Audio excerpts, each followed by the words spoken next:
Wajib ke jalma Islamna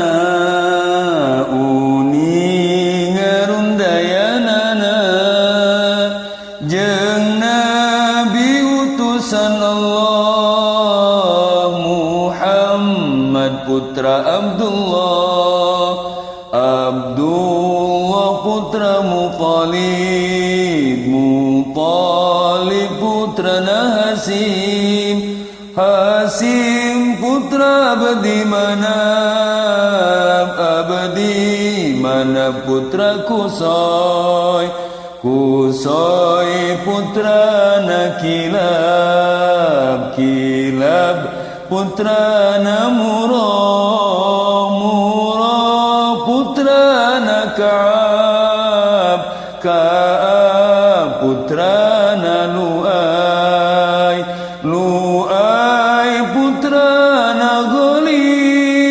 Ghalib putra Fihir putra Malik putra Nadhar putra Kinana putra Khuzaimah putra Mudrika putra Ilyas putra Mudhar putra Nijar putra Mad putra Adnan wajib dugi ka Adnan haram nguningakeunana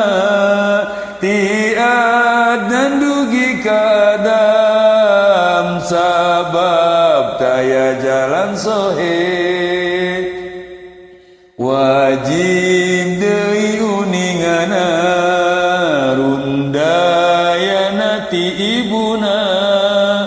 jeung Nabi utusan Allah Muhammad putra Aminah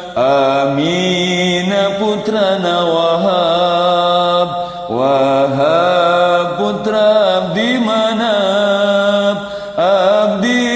Manaf putra Juhrah putra Kilab tepang deui tiramana ti Kilab jangan warengna jadi ibu jeung ramana masih kene sarundayan. Wallahu a'lam.